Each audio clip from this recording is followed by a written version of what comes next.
Baie hartlik welkom hier in die huis van die Here. Arno, jy kan my dalk so klein bietjie sagter sit.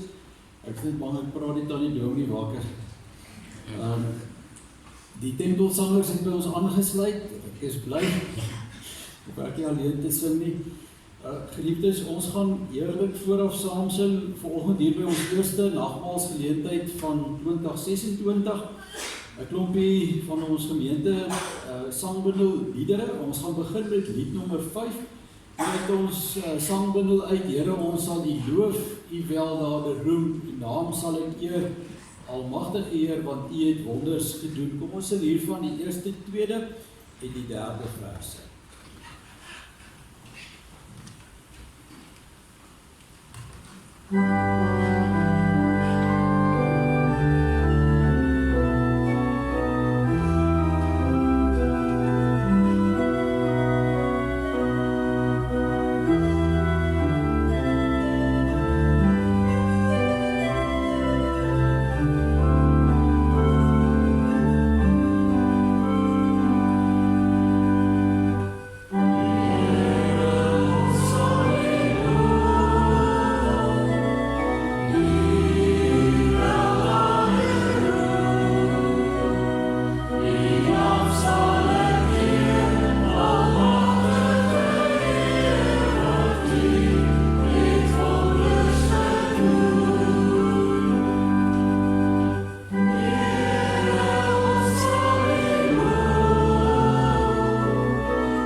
Aan die nagmaal wat ons vanoggend vier, lied 25, U het die brood gebreek eens by die weer, breek nou die lewensbrood vir my ook, Heer. Kom ons sing hiervan albei die verse.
Lied 38 in ons gemeente sangbundel: Ek loof U naam, O Skepper God, die wat oor alles regeer, vir die genade ryk en vry, En Jesus ook vir my, dit wat ons natuurlik vier, of een van die dinge wat ons vier hier aan die nagmaalstafel, dat die Here se genade vir elkeen van ons persoonlik bedoel was, kom ons sing hiervan die eerste, tweede en die derde verse.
Lied 85 handel oor die grootheid en die goedheid van die Here. As ons sê, die goedertierenheid oortref die lewe, die goedertierenheid oortref dit Here. Dit geliefdes, veral ook in die lig van die heerlike reën wat geval het die afgelope tyd, die baie seën wat ons dalk op verskillende maniere beleef het, ook in ons eie lewens. Kom ons loof die Here daarvoor as ons hiervan sing, die eerste en die tweede verse.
Lied 104 is ook 'n loflied. Ek bring U my lof, O Heilige God, my lof is 'n offer aan U. Kom ons sing hiervan ook die eerste en die tweede verse. Bring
Annelie, as dit reg is, gaan ons die volgende enetjie sing na die aankondigings.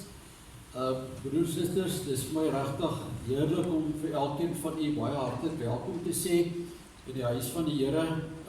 Vanoggend, ek is so 'n paar minute voor, maar ek gaan so lank met u praat oor die aankondigings. Ek het 'n kollega wat altyd sê, as jou 'n voordrag nie baie goed voorberei is, jy praat net stadiger. Maar ek sal teen bekwame spoed deur die aankondigings ook gaan, maar ek wil werklik vir elkeen van u sê baie hartlik welkom. Vanoggend hier in die huis van die Here, dis lekker om ook ou bekende gesigte by ons te sien vanoggend, Giel en Gerda, wat bietjie verder bly van die kerk af, maar wat ook nog kuier vanoggend. En ja, dis 'n klein wêreld, Willemien, ons het verlede Sondag op die lughawe mekaar vasgeloop. So, maar dis goed dat ons hier kan wees. Ons gaan, geliefdes, as ons net kyk na die weekprogram, die groot item, dink ek op die agenda, hierdie week is die kerkraadsvergadering, Woensdag aand. Ons vra asseblief ook die voorbereiding vir hierdie geleentheid. Daar's 'n hele aantal vakatures wat op die oomblik vakant is op die kerkraad, mense wat bietjie wil afgaan om te rus. So as die Here dit ook op jou hart lê om op hierdie deel van ons gemeentelike lewe, dis maar een deel, as jy graag daarby wil diensbaar word en inskakel, daar's gewoonlik eintlik termyne gekoppel daaraan op die kerkraad te wees, vir 2 jaar eers, maar as jy dit baie lekker vind, dan kan jy nog aangaan. Maar as jy daarbey betrokke wil raak, skakel net met Dominee Elisabeth ook, of sê vir die ouderling of die Jakob voor die tyd. Dan ons sonstraaltjies is nou aan by die kleuterskool, as daar nog van die ou kleintjies is wat dalk soontoe wil gaan, en dan ons offers by die deure gaan vir die noodfonds. En dan het ons 'n heerlike gemeentetee na afloop van die nagmaal vanoggend. So dit is ook wonderlik, asseblief moenie net verdwyn na afloop van die erediens nie. Kom ons gaan drink lekker tee saam. Daar's gewoonlik baie lekker verversings ook. En ons sê dankie aan die dames, die Iris en die Rose, wat vir ons reg gestaan het. En ek hoop, as ek nou so van Rose praat, die manne het onthou, dit was gister Valentynsdag, of moet net die manne dit onthou, ek weet nou nie, maar ek hoop julle die Rose onthou. Dan, geliefdes, as ons net so kyk verder na die program, ons wakker bly vir die kleintjies, dit gebeur die 27ste Februarie van 3 uur die middags, vir die kleintjies moet net hulle name opgee vir ons betyds, om by daardie geleentheid ook in te skakel. Ek sien, ons begin ook weer 'n volwasse lidmaat toerusting geleentheid. As u graag as 'n volwassene ook belydenis van geloof wil aflê, dan is daar 'n geleentheid elke jaar waar Dominee Elisabeth volwassenes ook deur hierdie hele proses neem. So as u dalk daarby wil inskakel, laat weet daar net asseblief, dan kan u deel wees daarvan. Dan is dit ook vir my 'n groot voorreg om vanoggend welkom te heet amptelik hier in ons gemeente. 'n Hele aantal gesinne wat van ander gemeentes en ander plekke hier by ons aangesluit het en inskakel, Sean en Belinda Botha, saam met Angelique en Jayden vanaf die NG gemeente Frankfurt, Kobus en Charmaine Oberholzer vanaf Meyerhof, Bothaville, en Pierre en Lindy Kleinhans, saam met Caitlin en Lumey vanaf die NG gemeente Cederpark. So ons wil vir u elkeen sê baie hartlik welkom, geliefdes, mag julle regtig tuis wees hier in ons gemeente en geestelike seën put, as ons ook saam hier as kinders van die Here groei deur sy woord en in Christus. Ons het nog een lied om te sing, en dit is 'n baie mooi gebed. Ons gaan dit doen terwyl ons so sit. Kom o Skepper Gees, lewendmakend Gees, kom in al die volheid, kom in al die krag. Ons vra dat die Here ons sal lei vanoggend in sy waarheid. Dit is eintlik baie persoonlike gebed hierdie, so kom ons word elkeen nou stil voor die Here, en dan sing ons hierdie lied erin saam.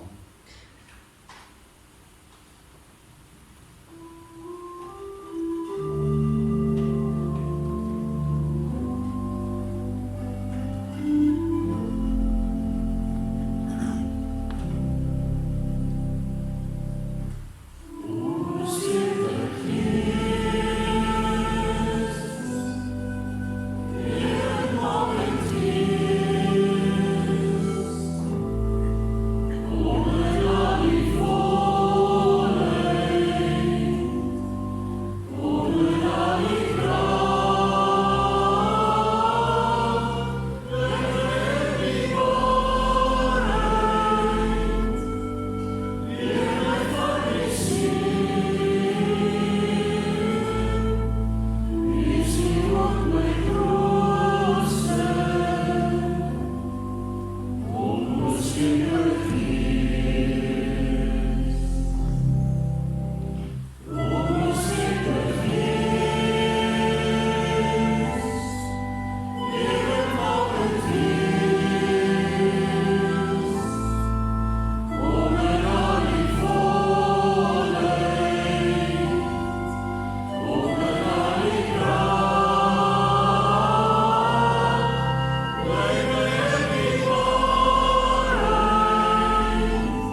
Die Gees en die bruid sê, kom. En elkeen wat dit hoor, moet sê, kom. En elkeen wat dors het, moet kom. Elkeen wat die waters van die lewe wil hê, moet dit kom kry, verniet. Amen. Geliefdes, mag daar vanoggend vir jou genade, barmhartigheid en vrede wees. En dit kom van God, ons Vader, die Seun Jesus Christus, en ook die kragvolle en die troostvolle werk van die Heilige Gees. As die Here ons so groet vanoggend met sy seën, geliefdes, kom ons sing 'n lied saam, lied 159, waarmee ons sê, maar God is hier teenwoordig. Laat ons bidend nader, hier waar ons voor hom vergader. Kom ons sing dit staande, om daarmee ook erkenning te gee aan die teenwoordigheid van die Here hier tussen ons, deur sy woord vanoggend, die eerste en die tweede verse, daarna kan jy weer die plekke inneem.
Geliefdes, nagmaals geleentheid staan altyd in die teken van 'n nuwe begin, 'n herverbintenis aan die Here, waar ons die versekering kry by so 'n geleentheid dat die Here werklik vir jou en my alles gedoen het wat nodig is, dat ons die ewige lewe kan hê, maar dat ons ook in hierdie wêreld 'n oorwinnaarslewe kan lei.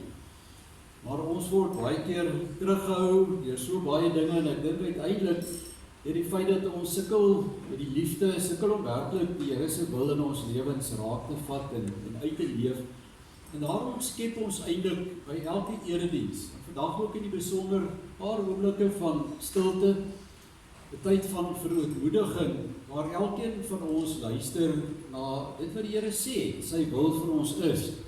En ek wil graag voorgaan vanoggend hier uit Romeine, hoofstuk 12 uit, hier vanaf vers 9, omdat ek dink dit waarskynlik een van die mees praktiese verduidelikings is van wat het God bedoel as hy praat oor sy wil. Wat het hy bedoel as dit kom by die liefde wat ons moet uitlewe? En dan skryf Paulus dit eintlik so treffend, die liefde moet opreg wees, verafskiet wat sleg is, en hou vas aan wat goed is. Betoon hartlike broederliefde teenoor mekaar, bewys eerbied teenoor mekaar, en wees mekaar daarin tot voorbeeld. Moenie in julle toewyding verslap nie. Bly altyd geesdriftig, en dien die Here. Verbly julle in die hoop en staan vas in verdrukking, volhard in gebed. Help die medegelowiges in hulle nood en lê julle toe op gasvryheid. Seën julle vervolgers, ja seën hulle, moet hulle nie vervloek nie. Wees bly saam met die wat bly is en treur saam met die wat treur. Wees eensgesind onder mekaar en moenie hooghartig wees nie, maar skaar julle by die nederiges. Moenie eierwys wees nie. Moenie kwaad met kwaad vergeld nie. Wees goedgesind teenoor alle mense.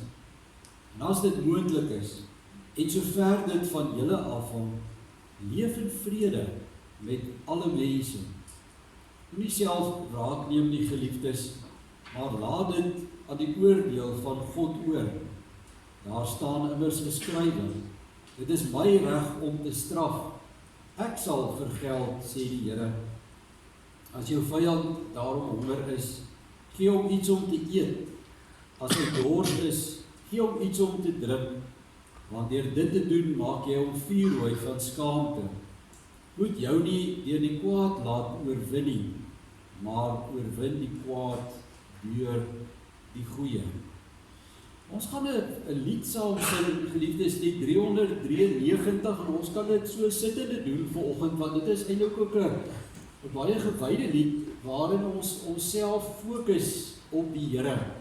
Want as ek dalk onrustig gemaak is deur dit wat ek nou gehoor het, hoe die Here met my gepraat het hier uit Romeine, dan kan ek vir die Here sê, Here, maar ek verlang na U. U is eintlik die fokus, U is die een wat weer vrede kan bring in my gemoed en wat my deur die Gees kan help om werklik te leef soos wat U wil en ook 'n lewe te hê wat vir my die vrede sal gee, as ek weet, ek wandel in die weg van die Here.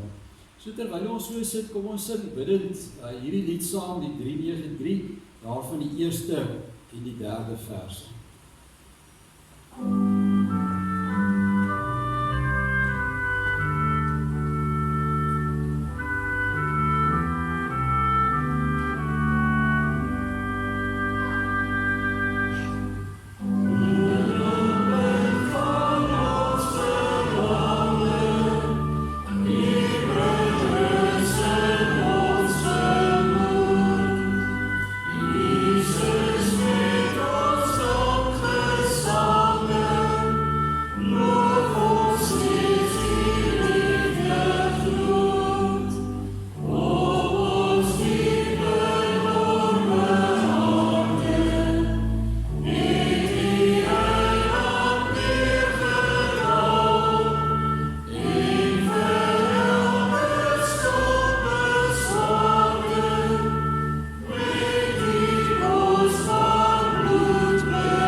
Dierbare Here, baie dankie vir hierdie betekenisvolle lied, waarin ons soveel kon verwoord van dit wat in ons eie harte leef vandag. Here, hoeveel van ons wat hier sit vanoggend voel werklik beswaard deur al die dinge wat in ons en om ons verkeerd loop. Here, U weet hoe U kinders die kerk elke dag stry teen die sonde. U weet, Here, die diep verlange binne elkeen van ons na ware rus en na ware vrede. En dankie dat wanneer U die middelpunt van ons verlange word, U ons altyd weer rus gee. Nie net van ons skuld nie, Here, maar ook van dit wat ons kwel, dit waarom ons swaar dra aan hierdie kant van die graf. En Here, baie dankie dat al hierdie dinge, dat die evangelie eintlik saamkom by 'n geleentheid soos vandag, waar U kerk, waar U gemeente ook die geleentheid het om aan te sit aan U tafel.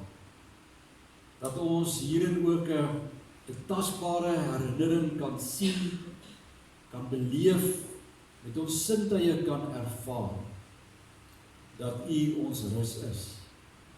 Dat U, o God, deur U Seun Jesus Christus alles vir ons gedoen het wat nodig is, dat ons die ware rus kan hê, maar ook dat ons in die regte verhouding met U en juis ook met hulle rondom ons kan lewe. Daarom, Here, voordat U ons seën ook aan die tafel, wil ek vra dat U vir ons ook sal seën deur U woord, dat ons vanoggend gaan saam lees en saam gaan oordink. Mag U werklik, Here, dit wat ons as mense met mekaar wil deel vanoggend, deur U verander word tot 'n goddelike geleentheid, waar U deur U woord vir ons hier as gewone mense kom ontmoet, en waar U deur die Gees ons lewens aangryp en ons verander. En daarom, Here, gee ons onsself in hierdie oomblikke in U Vaderhande. Ons vra, o Gees, dat U nou in elke hart ook sal werk en teenwoordig sal wees. Here, gee vir ons die genade, dat ons in hierdie oomblikke werklik 'n oor kan hê vir U woord. Skei ons af, Here, van die wêreld wat ons daar buite gelos het, as ons simbolies en fisies ook hier afsonder vanoggend. Spreek, Here, want U diensknegt en U diensmaagd die luister. Amen. Ons gaan saam lees vanoggend, geliefdes, uit gedeelte in die Ou Testament, Jeremia hoofstuk 12. En van u wat dit volg in die Bybel, op die selfoon, Jeremia 12. En 'n mens moet eintlik maar die hele hoofstuk lees. So, dis daarom nie so lank, die 17 verse. Ek sal dit graag vir julle voorlees in myne, ons het nog by myne Jeremia 12, hier vanaf die eerste vers. Ek sal my saak vir U stel, want U is regverdig, Here. Ek sal punt vir punt my saak voor U lê. Waarom is die goddelose mense voorspoedig en die ontrou mense geen sorge nie? U het hulle geplant, hulle het wortel geskiet, gegroei, ook vrugte gedra. Hulle neem U naam graag op hulle lippe, maar U is nie in hulle hart nie. U ken my, Here. U sien my en toets my gesindheid teenoor U. Bring hulle om die lewe soos skape by die slagplek, sonder hulle af vir die slagting wat kom. Hoe lank moet die land droog lê? Moet al die plante van die veld verdor? Die diere en die voëls vergaan oor die boosheid van die inwoners van die land wat sê, Jeremia sal nie langer leef as ons nie. En dan antwoord die Here nou die profeet hier vanaf vers 5. As voetsoldate jou moeg hardloop, hoe sal jy teen perde kan hardloop? En as jy net in 'n vreedsame land veilig voel, hoe sal jy maak in die digte bos aan die Jordaan? Jou broers en jou familie, selfs hulle het jou verraai, hulle het ander teen jou gewaarsku. Moet hulle nie vertrou as hulle vriendelik met jou praat nie. Ek het my volk verlaat, hulle wat aan my behoort prys gegee, die volk wat ek lief het oorgegee in die mag van sy vyande. My eie volk het soos 'n leeu in die bos teenoor my geword. Hulle het vir my gebrul en daarom het ek 'n afkeer van hulle gekry. My eie volk is soos 'n hyena teenoor my, het 'n klomp roofvoëls rondom. Gaan maak al die roofdiere bymekaar, laat hulle kom vreet. Die baie regeerders het my wingerd verniel, my lande vertrap. My pragtige land 'n verlate woestyn gemaak. Het 'n woestyn gemaak wat treur, wat verlate voor my lê. Die hele land lê verlate, maar niemand steur hom daaraan nie. Oor al die heuwels in die woestyn kom rowers. Die swaard van die Here verteer die een kant van die land tot by die ander. Geen mens of dier word met rus gelaat nie. My volk het koring gesaai, maar dorings geoes. Hulle moeite was te vergeefs. Hulle staan verslae, sonder oes, want die gloeiende toorn van die Here het hulle getref. So sê ek, die Here, oor al die slegte buurvolke wat hulle vergryp het aan die eiendom wat ek aan my volk Israel gegee het, ek sal hulle uitruk uit hulle grondgebied, maar ek sal die Judeërs tussen hulle uitruk. En nadat ek die Judeërs uitgeruk het, sal ek my weer oor hulle ontferm. En ek sal elkeen laat terugkom na sy besittings en sy land toe. En as die buurvolke die gebruik van my volk aangeleer om in my naam 'n eed af te lê met die woorde, so seker as die Here leef, net soos hulle my volk geleer het om in die naam van Baal 'n eed af te lê, sal hulle 'n plek kry onder my volk. Maar as hulle nie luister nie, sal ek so 'n volk heeltemal uitruk en vernietig, sê die Here. Ons lees tot so ver uit hierdie gedeelte. Ek wil graag herhaal vanoggend vers 5, wat as die ruggraat eintlik van die erediens sal dien, as voetsoldate jou hoog hardloop. Hoe sal jy teen perde kan hardloop? En as jy net in 'n vreedsame land veilig voel, hoe sal jy maak in die digte bos aan die Jordaan?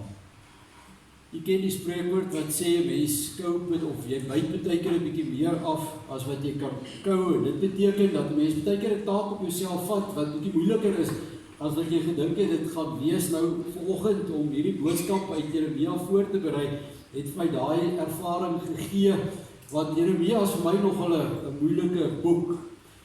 Gebaseer op die Hebreëse woordtelling in hierdie boek, is dit interessant genoeg die langste boek in die Bybel. Oor die 33.000 woorde. Weet jy wat is die tweede en die derde langste boeke in die Bybel? Daar enigiemand wat weet? Woordtelling, die boek Genesis en dan Psalms, Nuwe Testament gewoonlik baie korter. En hierdie boek Jeremia dek ongeveer 40 tot 45 jaar van die volk Juda of die Israeliete se geskiedenis, en dit strek oor die regeringstydperke van 5 konings en 1 gouverneur. Party van hulle het glad nie dit ver gebring nie. Party van hulle is om die lewe gebring. Daar is nie minder nie as 11 literatuursoorte in hierdie boek, onder andere geskiedenis, daar's 'n preek in die boek Jeremia, daar's 'n brief in die boek Jeremia, daar's spreuke, en 'n groot deel van hierdie boek is eintlik ook klaagliedere. En uiteindelik voeg daar ten minste 4 verhale saam in hierdie 52 hoofstukke van die boek Jeremia. Dalk, ek dink baie belangrik, Jeremia se persoonlike verhaal vanaf die roepingsverhaal. Interessant genoeg, een van die boeke in die Bybel wat die meeste van die profeet se persoonlike ervarings met die Here en die omgewing opgeteken het. Maar natuurlik is hier ook die geskiedenis van Juda of die volk Israel, 'n gedeelte daarvan, baie belangrik. God se verbondsverhaal speel uit in hierdie boek.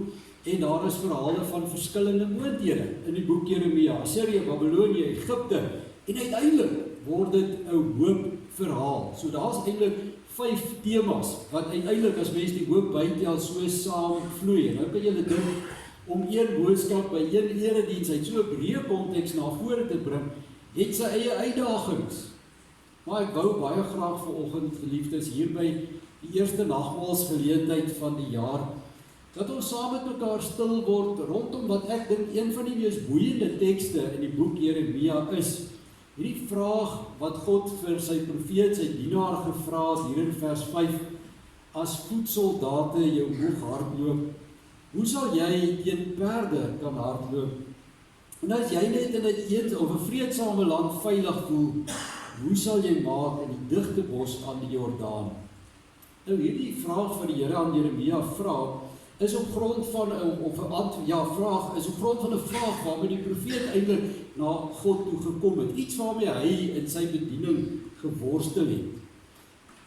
Voordat ons egter na sy vraag kyk, dink ek 'n mens moet nog 'n paar tree net teruggaan, 'n paar tree terug om te kyk wat het in die voorafgaande hoofstukke van hierdie boek gebeur.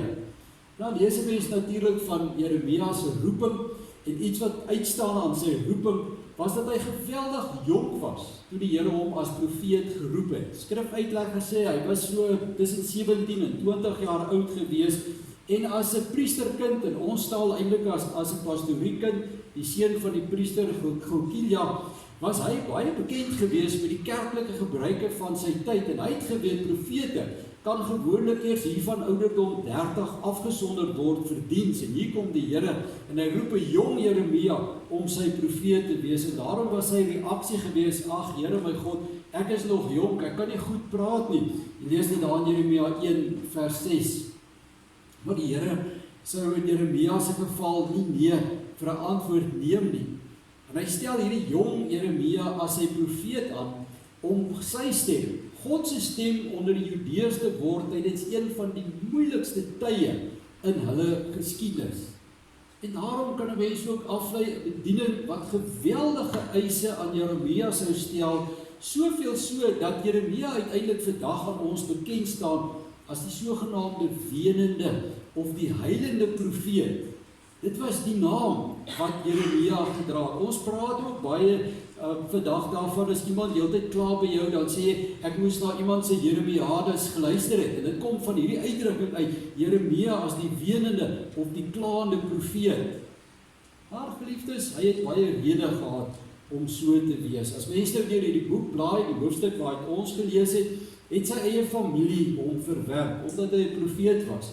Die Here het hom ook verbied om te trou, want hy het gedink dit gaan net die profeet se aandag aftrek, hoofstuk 16. As deel van sy bediening as profeet, word hy in 'n blok vasgeskroef, hy word geslaan, hy word in 'n modderput gegooi waar daar nie water was nie, maar net modder. En dit laat Jeremia uiteindelik wens dat hy nooit gebore was nie, want om die Here se profeet te wees, sê hy self, het sy lewe vergaal. Jeremia 20 vers 7, U het my mislei, Here, om die woord van die Here te moet aankondig, beteken vir my net vernedering en bespotting heel dag deur. Maar tog sou hierdie fisiese uitdagings wat die profeet beleef het, nie die ergste gewees het wat hy ervaar het nie. Vir Jeremia kom ons agter was vir hom die heel ergste gewees, dat hy teenoor sy eie mense, sy volksgenote tussen wie hy opgegroei het, dat hy aan daardie mense God se oordeel moes bekend maak. Want dit was nou waaroor Jeremia se roeping gegaan het, om die volk van die Here tot bekering te roep, om vir hulle te sê, maar as julle aanhou om in sonde te lewe, as julle nie bekeer van die dwaalweg waarop julle is nie, dan gaan God julle vernietig. Net om te ervaar dat die Judeërs hulle glad nie aan hom sou steur nie, en hoe hulle as gevolg daarvan net verder in ellende sou verval het. En dit sou 'n geweldig negatiewe emosionele impak op die profeet gehad het. Hy sê dit so mooi in hoofstuk 9 vers 1, ag, was my kop maar vol water, en my oë 'n fontein met trane, dan sou ek dag en nag gehuil het oor my volksgenote. Dis hoe sy bediening hom laat voel. Dis hoe die profeet voel as hy preek, en hy sien wat dit het geen effek nie. En daarom loop droefheid, eintlik soos 'n goue draad, deur hierdie profeet se bediening. En as mens nou die boek gaan ontleed, jy kyk hier van hoofstuk 11 na 20, dan sien jy daai hele gedeelte, al daardie hoofstukke, vorm eintlik 'n klaaglied, wat dit nie soveel handel oor die geskiedenis van Israel nie, maar die profeet sy emosionele worsteling as gevolg van sy roeping. 'n Worsteling, weet ons, wat verder gevolg word in die boek Klaagliedere, wat ons kerkse tradisie ook aan Jeremia toegeskryf was, waar hy veral dit het oor die val van Jerusalem. En dis in hierdie gees, wat Jeremia aanklop by die Here met hierdie vraag, maar waarom is die goddelose mense voorspoedig, en net die ontrou mense geen sorge nie? Nou in die groter konteks van die boek self, vang die vraag die leser so 'n bietjie ontkant. Die mense is nie dadelik seker waar hierdie vraag vandaan kom nie. Veral nie as Jeremia ook sommer aan die hand doen wat God met die goddeloses kan doen nie, dat hy hulle so slagskape eintlik om die lewe moet bring en moet uitwis nie. As mens teruggaan na hoofstuk 11 toe, dan kom jy agter dit het waarskynlik te maak met Anatotse mense wat die profeet geïgnoreer het, wat hulle glad nie gesteer het aan sy prediking nie. En dit het gelyk vir die profeet of hierdie mense eintlik nog steeds floreer. Ons lees daar in hoofstuk 11, maar hulle het nie geluister nie daarop aggeslaan nie, elkeen het hardkoppig bly volhard in sy sonde. En hulle wou boonop hierdie profeet om die lewe bring, soos wat hoofstuk 11 vers 21 sê. En nou is dit eintlik hier asof Jeremia aan God se kleed pluk en vir die Here vra, Here, maar gee tog net vergelding. Here, doen tog net iets aan hierdie situasie, want is besig om my lewe te vergal. Maar in plaas daarvan, dat God die profeet gelyk gee, antwoord die Here hom met hierdie teenvraag van ons teksgedeelte. Maar Jeremia, as die voetsoldate jou moeg maak, wat gaan jy doen as jy in die perde moet hardloop? En as jy in 'n vreedsame land moeg word, wat gaan jy doen in die digte bosse aan die Jordaanrivier? Wat beteken dit, geliefdes? Die Here vra hier eintlik 'n baie belangrike vraag aan sy dienaar, naamlik, Jeremia, waarmee maak jy jouself moeg? Ek moet onthou, hierdie was die vroeë dae van die profeet se bediening, en van waar God gestaan het en gekyk het na sy dienaar se lewe, was die hardkoppigheid van die mense in Anatot, en die negativiteit van daardie mense, en selfs die feit dat hulle die profeet om die lewe wou bring, niks gemeet aan die uitdagings wat God geweet het vir hierdie profeet sou wag nie. Vir Jeremia was dit erg. Dit was vir hom so erg geweest dat hy wou gehad het, God moet daar en dan die Judeërs om die lewe bring. Maar die Here, wat die toekoms van sy kind geken het, sê vir Jeremia, nee, kalmeer. Eintlik oorreageer jy op hierdie situasie. Ek gaan niemand om die lewe bring soos wat jy vra nie. Nee, Jeremia, jy moet dalk eerder na binne kyk en vra of jy nie dalk besig is om jou eie lewe te laat vergal deur wat ek beskou as beselagtighede nie. Hierdie vraag is natuurlik vanoggend ook 'n vraag aan jou en my, en miskien aan die mense van vandag in die algemeen. Waarmee laat jy jouself moeg maak, geliefde?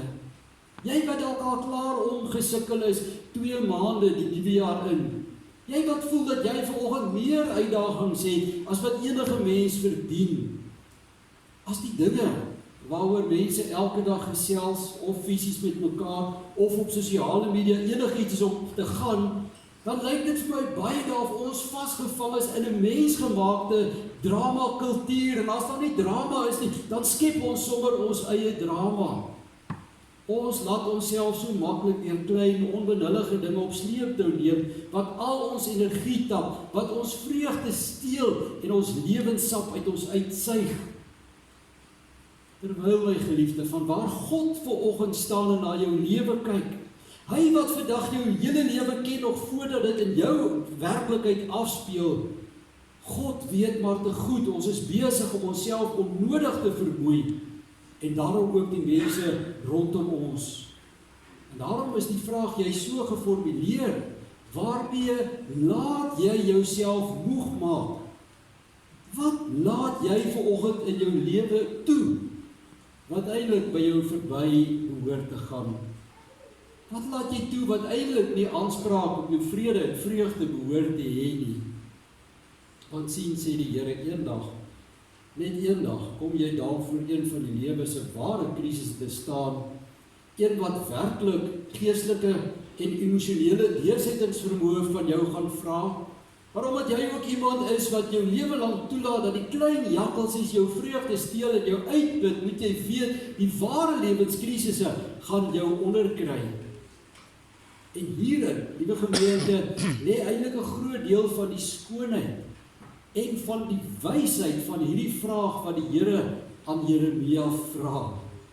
Maar as die voedsoldaat jou moeg maak, wat van die perde? As 'n vreedsame omgewing jou uitput, wat van die bos aan die Jordaan? Die Here sê vir ons, die lewe het voedsoldate. Die Here sê vir ons, die lewe het perde. Die Here sê ook, die lewe het vreedsame gebiede, maar daar is ook in hierdie lewe digte bosse aan die Jordaan. En sy raad aan ons vanoggend is dat jou lewe so lei, dat jy ook die perde en die digte bosse van die Jordaan kan oorleef. Tot 'n groot mate dink ek hierdie beeldspraak wat die Here hier gebruik, spreek eintlik van self. Maar in die Ou Testamentiese tyd was oorlog op verskillende maniere gevoer. Natuurlik het jy voedsoldate gekry, maar jy het ook soldate op perde gekry. Jy het ook soldate gehad wat op 'n wa gestaan het, 'n strydwa wanneer perde gesleep was.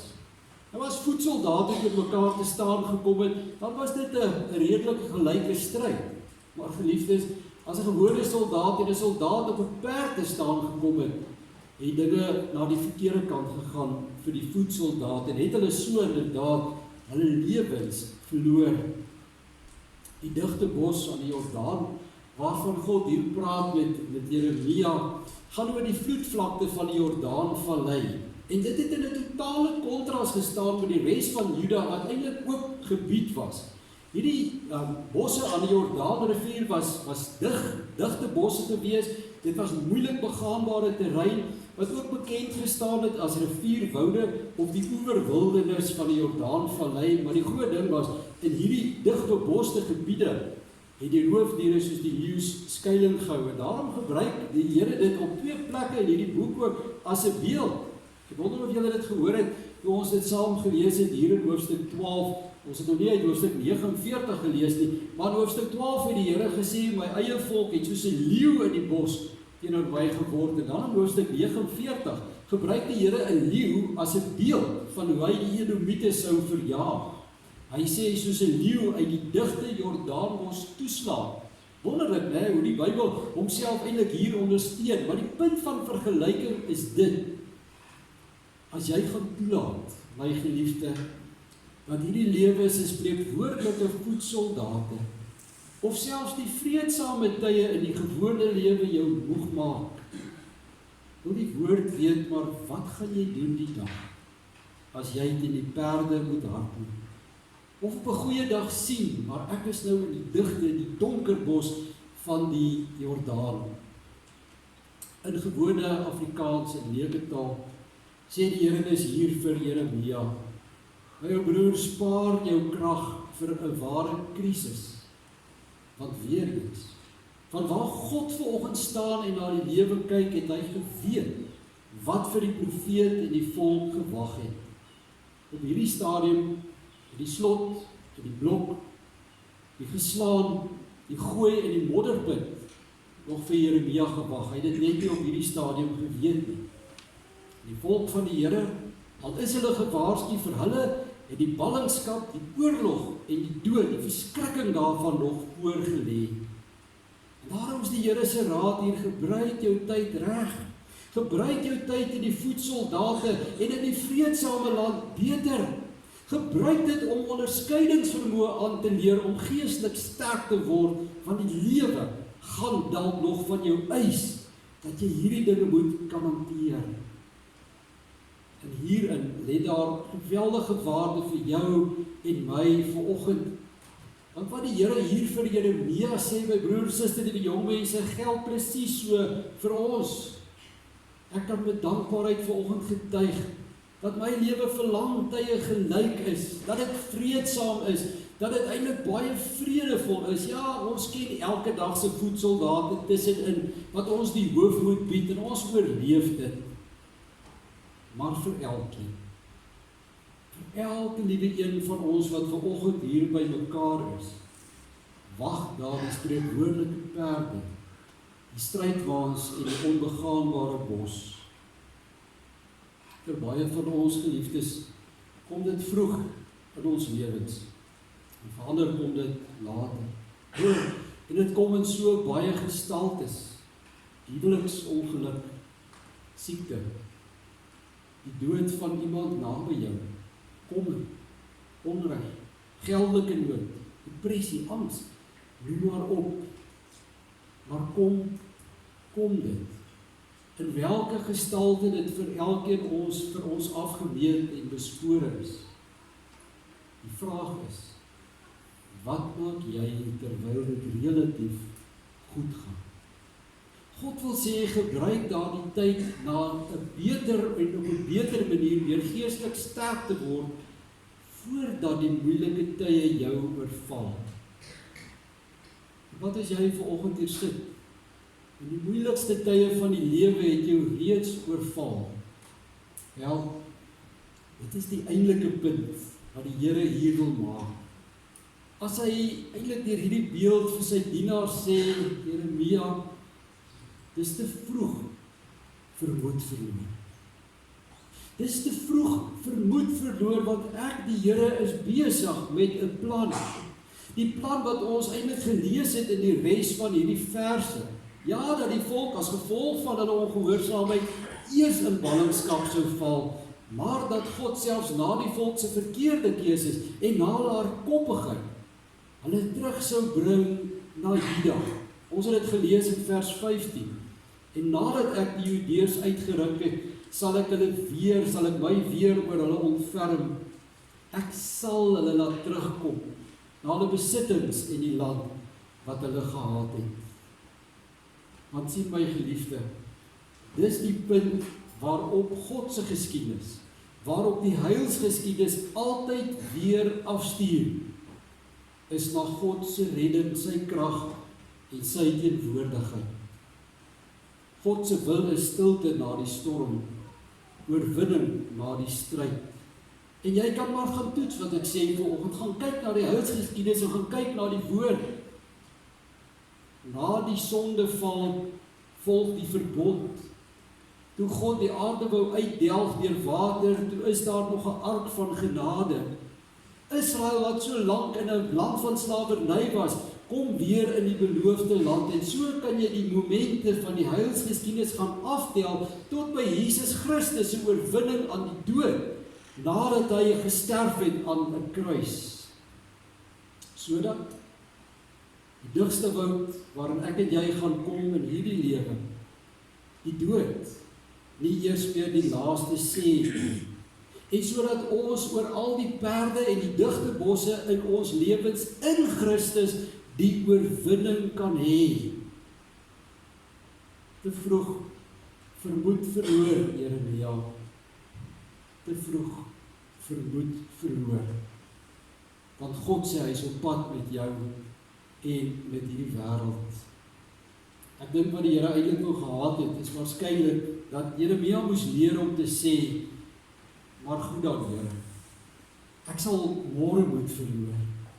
En as môre kom, weer te sê, ek sal môre moed verloor, om so elke dag eintlik met moed te kan lewe, en uiteindelik nooit moed te verloor nie. Die nagmaalstafel, waarom ons nou gaan aansit, geliefdes, wil so 'n stilte plek wees waar jy vanoggend kan besin oor jou lewe. Miskien het jy vanoggend beswaar hier by die kerk aangekom. Die Here vra deur sy woord, waardeur laat jy jouself moeg maak? Wat net miskien in die groter skeme van die lewe, laat jy jou lewe vergal deur nietighede, maar jy het vanoggend dalk ook baie en diep swaar. En daarom word die nagmaalstafel ook 'n plek waar God se kinders kan kom moed skep. 'n Plek waar ons onsself opnuut aan die Here kan verbind, wat beloof hy sal ons help teen die perde in die digte bos van die Jordaan, sodat ons selfs daar vreugde en vrede kan hê. Maar die nagmaalstafel is vanoggend bo alles 'n halte waar jy kan hoor, dis te vroeg vir moed verloor. Want vir God se kinders, my geliefdes, is dit altyd te vroeg vir moed verloor. Want Christus het namens ons die grootste en die sterkste perd en die digste bos reeds verslaan. Gryp dus styf vas aan die Here vanoggend. Ek nooi jou om saam te kom eet en drink van die versekering van sy genade. As ons môre terug gaan werk, dan kom ons van die perde en die digte bosse aan. Die mag van die Here ons gee. Amen. Geliefdes, ek wil net so 'n paar hoogtepunte uit die formulier vanoggend aan u uitlig. Die formulier wat vir ons die betekenis van die nagmaal verder wil belig en wat vir my altyd so treffend is, die Here gee die nagmaal aan sy kerk. Dit sê vir my altyd, die Here ken ons so goed. Hy weet dat 'n mens iewers hier in die gang van jou lewe moed nodig het. Jy het weer nodig om te hoor dat die Here jou liefhet. En daarom sê die Here vir die disippels wie die eerste nagmaal gegee het, maar hierdie is my liggaam. Gebruik dit tot my gedagtenis sodat julle ook weer kan sterk word. En daarom sê die formulier is die nagmaal ook 'n gedagtenismaaltyd. Ons kan nooit op 'n onnadenkende manier hier aan die tafel van die Here sit nie. Jou gedagtes, geliefdes, moet terugloop na Christus toe. Jou gedagtes moet vanoggend terugloop na God toe wat in Christus vir ons genade gegee het. Ons moet daaraan dink. Want sê die formulier ook, vir so seker as wat hierdie brood vir jou gebreek word, en so seker as wat jy die wyn vanoggend gaan proe, so seker en so vas staan God se liefde vir elkeen van ons. Nagmaal, sê die formulier, is uiteindelik ook 'n viering van ons toekomsverwagting. Want omdat die Here jou liefhet, omdat hy in Christus vir jou sy genade betoon het, kan jy gaan lewe. Nie net in hierdie wêreld nie, maar kan ons werklik uitsien aan dit wat wag na hierdie wêreld. Dit waar ons eintlik ons vreugde moet vind. En my gebed is dat die Here ons sal seën volgend hier saam in sy tafel. Dat jy met meer krag hier sal uitgaan, met meer moed as waarmee jy volgend hier ingekom het. Terwyl die tafel in gereedheid gebring word, geliefdes, gaan ons 'n lied sing. Dit is 'n pragtige nagmaalslied wat sê eet die brood en drink die wyn. Ons kan dit staande doen, dan kan ons so 'n bietjie bene rek. Ons gaan die lied 2 keer saam sing. Dan geliefdes, as ons dit klaar gesing het, kan jy weer die plekke inneem.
Liewe gemeente, net so 'n paar praktiese reëlings voordat ons ook die tekens uitdeel.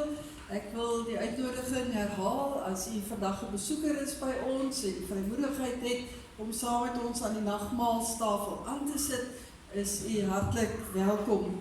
Ons het dit gebruik om eers die teken van die wyn uit te deel en daarna van die brood. In die middel van die wynskilpot is daar 'n ander kleurige vloeistof wat druiwesap is. En dan vra ons vriendelik dat u asseblief die tekens by u sal hou. Nadat almal dit ontvang het, sal ons dit instel en saam geniet.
broodjie.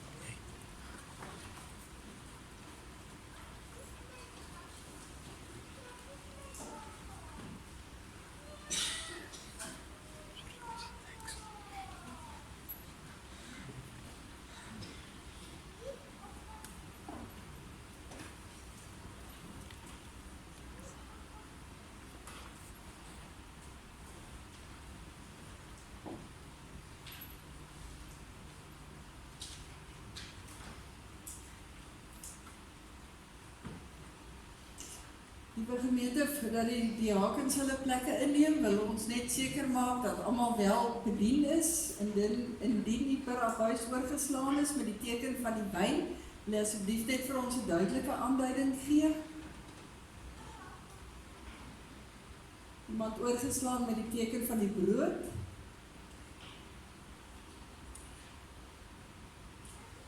Dankie diakens.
Liewe gemeente, voordat ons die tekens geniet, gaan ons saam ook 'n tafelgebed doen en gaan ons vra dat die Here ook hierdie tekens in ons liggame so sal gebruik dat dit vir ons die moed sal gee en die krag sal gee soos ons in die prediking gehoor het.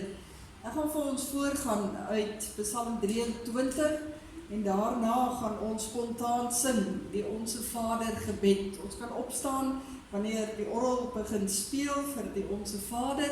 As ons dit klaar gesing het, dan kan u weer die plek inneem. Dan kom ons beaam in ons harte as 'n gebed ook die woorde van Psalm 23. Die Here is my herder, ek kom niks kort nie. Hy laat my rus in groen weivelde, hy bring my by water waar daar vrede is. Hy gee my nuwe krag. Hy lei my op die regte paaie tot die eer van sy naam. Selfs al gaan ek deur donker dieptes, sal ek nie bang wees nie, want u is by my. In u hande is ek veilig. U laat my by 'n feesmaal aansit, terwyl my teestanders moet toekyk. U ontvang my soos 'n eregas. Ek word oorlaai met hartlikheid. U goedheid en liefde sal my lewe lank by my bly, en ek sal tuis wees in die huis van die Here tot in lengte van dae.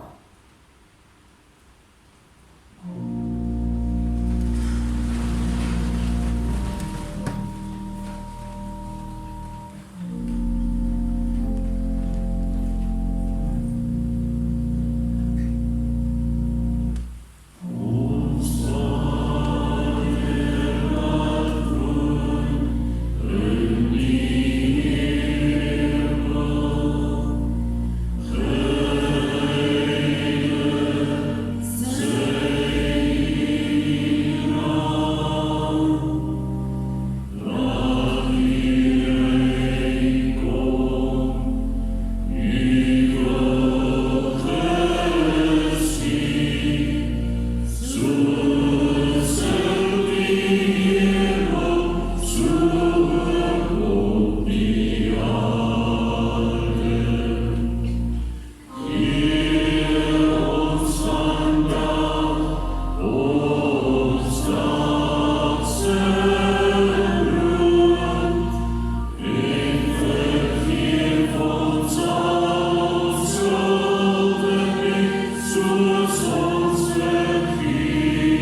wat ons breek, is die gemeenskap met die liggaam van ons Here Jesus Christus. Neem, eet, dink daaraan en glo dat sy liggaam vir ons gebreek is vir die volkome versoening van al ons sonde.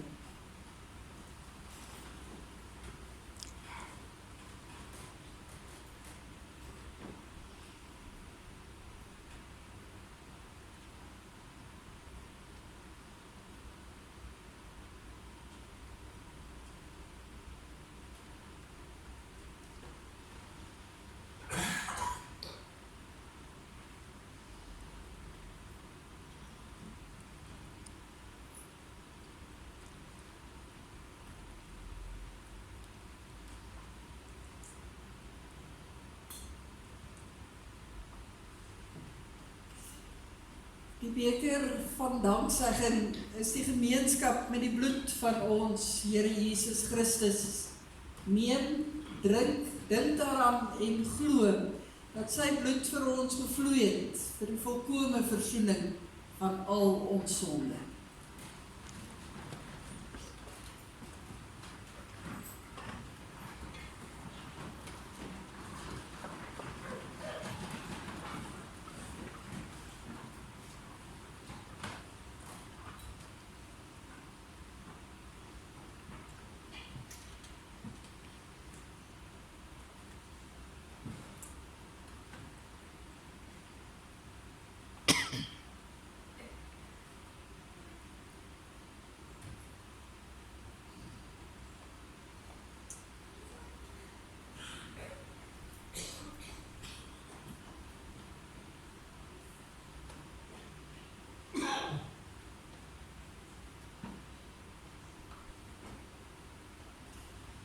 Nou dat die Here vir ons gevoed het aan die nagmaalstafel, ons opnuut versterk het, moet ons in die geloof verder gaan lewe. In die geloof waarin ons glo dat die Here vir ons die moed en die krag gee om die voedsoldate, maar ook die perde in hierdie lewe ook aan te vat. En ons gaan onsself en mekaar daaraan herinner, deur op te staan en hardop ons geloof te bely in die woorde van die 12 artikels, soos dit ook op die borde verskyn. Kom ons staan en dan sê ons dit hardop en dan bly u staan vir 'n kort dankgebed.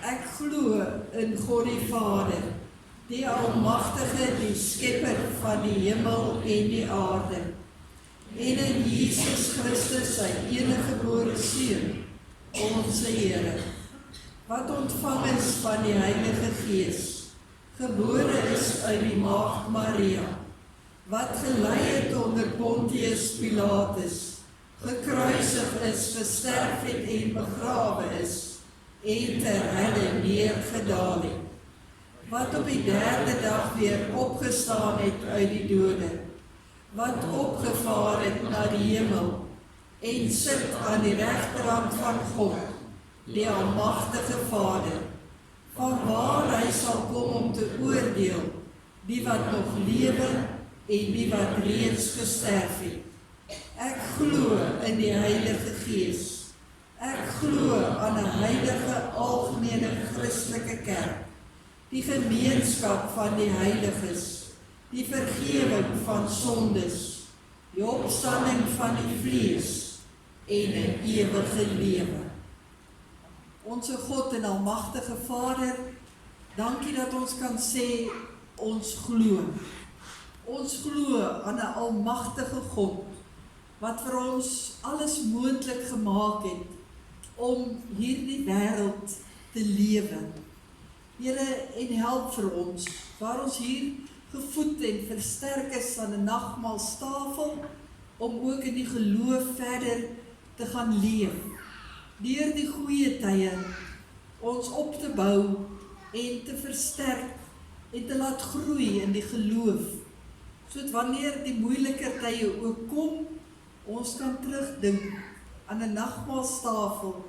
Ons kan terugdink aan ons Here Jesus Christus aan 'n kruis, wat vir ons alles moontlik gemaak het, sodat ons hierdie wêreld ook, Here, kan trotseer.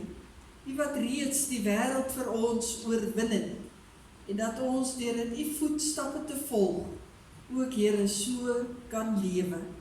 Skenk vir ons daartoe die genade, in Jesus naam. Amen. Daar is geleentheid om die Here te vereer met 'n offergawe.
Liewe gemeente, ek nooi u weer vriendelik uit na ons gemeentetee na afloop van ons erediens hier oorkant in ons kerksaal.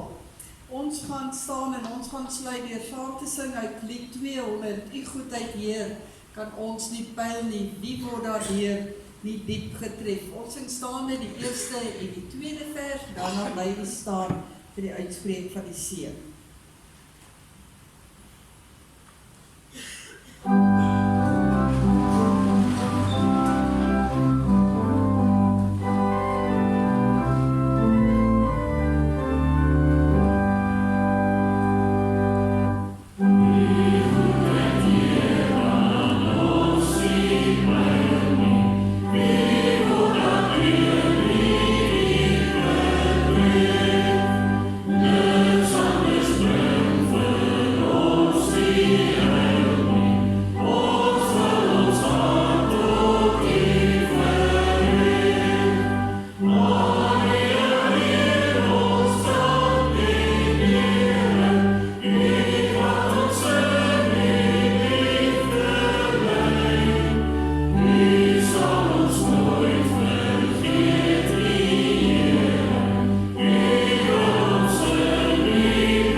Ontvang die seën van die Here, die genade van ons Here Jesus Christus en die liefde van God die Vader en die gemeenskap van die Heilige Gees sal met ons elkeen wees en bly.